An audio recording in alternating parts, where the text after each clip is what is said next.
Everybody. How many of you know that the Gnostics and the anti-God preachers have usurped education all the way from elementary to the Ivy League? Tonight you're going to learn some insight from a young lady who has a PhD from Yale with in 3 fields with distinction. She also has a master's degree from Yale and another master's degree from the University of Pennsylvania. How about that? So she's very well versed, and she now came to Florida. She's got a tutoring business, so she's tutoring students that are high school, college, and graduate students. So she gets insight from all across the country on what's going on, what these kids are being taught. So anyway, her name is Alexandra, and she's right here, and she's gonna inform you, so hold on tight, and she talks fast, so you gotta listen good.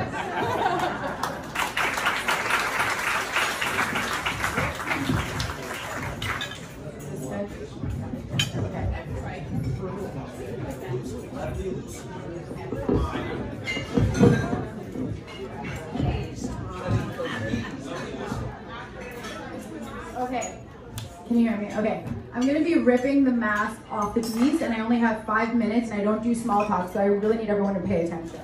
Okay, the first thing that I'm going to say before I go into this material, because it's sort of dark material, is that I want to convey a message of hope and let you know that even though Satan is very smart, and he's obviously very well read in the Bible, which gives him an advantage over most Americans, because let's be realistic, most Americans haven't read the Bible.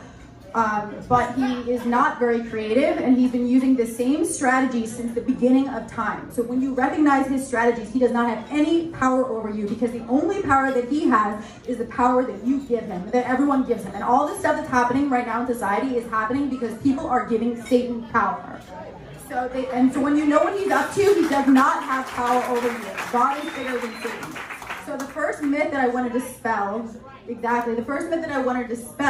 because I hear this all the time from parents, okay? They say, my kid is saved from the godless, satanic, Marxist agenda because they're going to a Florida school, or they're going to a Christian school, or they're studying science, or they're studying math, or something like that. This is not true, okay? I work with kids all over the country, and they're studying all kinds of subjects. You need to know that this agenda has permeated every level of our institutions, and your kids are not safe. That's the first myth I want to dispel. The second thing is that I want to make a claim that all of our universities are occult institutions. Now, this may not make sense at the start, but by the end, you're going to understand what I'm talking about. This means that they're being run by the Gnostics. So I'm going to explain exactly what the occult is. So at the basic Disneyland level, it's that which is hidden, esoteric, mysterious, or concealed. This is basic stuff like, for example, you've heard of like the New Age movement that has infiltrated psychology and psychoanalysis, which is attacking our children. You may have heard of postmodernism, which has infiltrated all of higher education, and it's also art and culture. It's basically the idea that reality does not exist, that truth is subjective. It's very harmful ideas. And then you might also think about it in terms of when you spend your dollar bill and it says, Ordo Novum Secularum, the New World Order, and it has that pyramid with the all-seeing eye, okay? That's basically referring to the Illuminati. Now, at the advanced level, which people don't want to talk about because it makes them uncomfortable, these are secret societies where people, at penalty of death or getting tortured, have to keep the secrets, okay? So they're doing things that are an abomination to God that nobody wants to talk about, like murder, rape, pedophilia, child sacrifice, cannibalism, and sorcery, witchcraft, and Satanism. Now, this is next myth I want to dispel. This is not new, okay? For anybody who's read the Bible, God repeatedly says that he will smite the people who are passing children through the fire to Moloch. He specifically says that he will smite the people who are worshiping nature. He says he commands us to get rid of the Canaanites who are sacrificing their firstborn children. Okay, the sacrifice of the innocent is part of Satanism, and it is still happening today. Our children are being attacked through education, they're being attacked through medicine, and they are still trying to sacrifice the innocent. And we need to be aware of this, and we need to start protecting our children. Okay, so the next thing that I want to explain is that gnosis means knowing. So they are basically people that know the secrets of the mysteries that are hidden from all the way back to the Tower of Babel and pieces of Nimrod's body. These are anti-God people who are very fervent and passionate about their beliefs. So you need to wake up and be ready to fight them, because if you got to read the Bible inside out to fight these people. Okay, so how on earth can I make the claim that our educational institutions are occult and they're being run by the Gnostics? So the first thing that you need to know is that mystery and secrecy is their dominant characteristic. Their existence in the future is contingent on you not knowing that they exist today. Now, this is very important. They masquerade as Christians. Therefore, there are college professors and deans who say that they are Christians, but you can tell that they are not Christians because what they are saying does not line up with Scripture. Okay? So you need to be aware that the first thing that they do is that they will drop clues that they exist because they are prideful people, but also because they think it exonerates them before God, because they give you a clue and you have a chance to use your discernment, and then they say, well, okay, you know, this person was too stupid to figure out what I was doing. They had a chance and they didn't actually figure it out. So that's like, it gives you some hope, because if you pay attention and you have spiritual discernment, you can figure out they're not Christian. Now, I want to be clear, I'm not claiming that all professors are Gnostics. I'm saying that a small percentage of them who make the curriculums have infiltrated all of the universities, and this is really happening. Now, some of them are in the classroom as well, though. Okay, so next, how is this actually happening? So, this is coming in through the guise of secular humanism. So what is secular humanism? This is the practice of putting human interests before all things.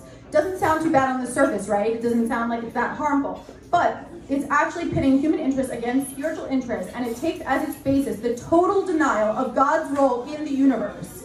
Okay, humanism is the humanism of temporal affairs, where man is of supreme importance and man must maintain total control over his universe and become his own God. Now, if you haven't heard of secular humanism, you've certainly heard of humanitarianism, okay? This is the argument they make at universities that socialistic government agencies need to care for people.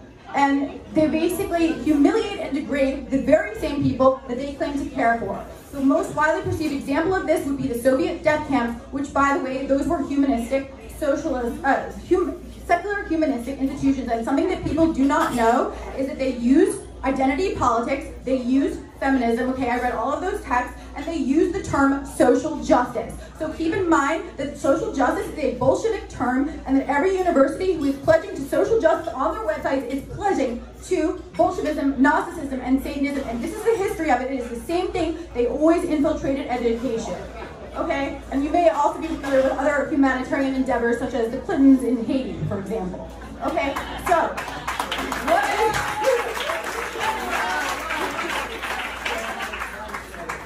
Okay, so this is how it's all happening, okay? Secular humanism takes as its basis the idea that God does not exist, or at least cannot be proven to exist.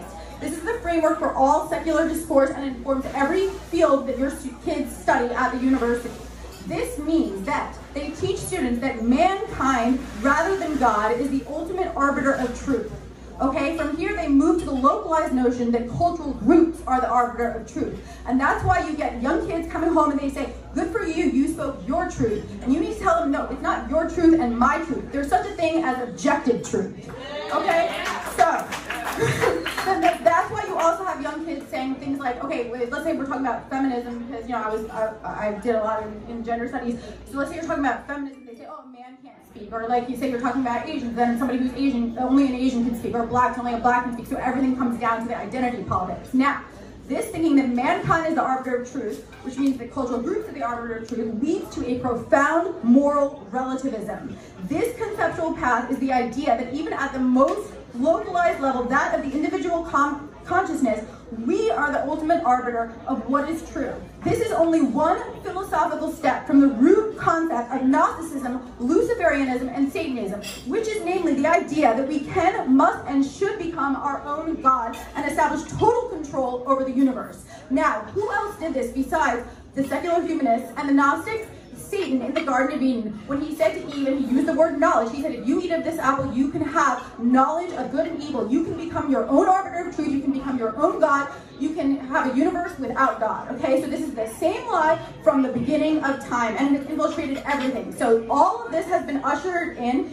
It is masquerading as tolerance, because what they're teaching our children, that tolerance is acceptance of all viewpoints. That is not true. The real definition of tolerance is being patient, kind, and loving with those who are incorrect. And it is also, tolerance is also the right to dissent. Okay, so when we all accept every viewpoint, we all descend to the lowest common denominator. So I'm concluding now that basically the great trick of Satan has been to, through secular humanism, through the Gnostics, has been to disguise the presence of evil and convince humanity that evil is to be tolerated with quote-unquote greater understanding. This is the main idea behind liberalism, secular humanism, humanitarian state institutions, socialism, and the one world order. And by the way, this is predicted in Isaiah 5:20, where God talks about how what is evil will be called good, what is good will be called evil, what is bitter will be called sweet, and what is sweet will be called bitter. So this is all predicted. Okay? So I want to end with this quote from Ephesians 5:10 through 12. This is my last thing. So basically, God, this is an important commandment, by the way, because I know that some of you are believers and some of you are not, but regardless of whether you're a believer or you're not a believer, you are people that see the truth and you're in the light. So, this is a command from God for people who see the truth and for Christians as well. Don't participate in the fruitless works of darkness, but instead expose them. For it is shameful even to mention what is done by them. Everything exposed by light is made visible. And then God says in Ephesians 5:12, get up, sleeper. This is very important, his word, sleeper. Get up, sleeper, and rise up from the dead, and Christ will shine on you. In other words, we are called by God to be awake. And the problem is that all of our institutions, whether it is the church, the university, or the political institutions, are driving the ship asleep at the helm. This is the stuff that we need to start talking about, and we need to shed light on it, because Satan has no power over us when we shed light on what he is doing.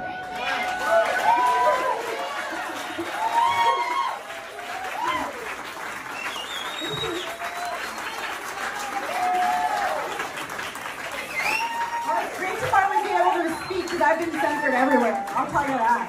Okay, so the next thing I want to say, this is just, if I ever get to speak again, I just want to mention that I want to talk about the Gnostic agenda in science and medicine, because people have this false idea that it hasn't permeated science and medicine, and there's this whole agenda of transhumanism. So if I get a chance to speak again, I'd love to unpack that for you.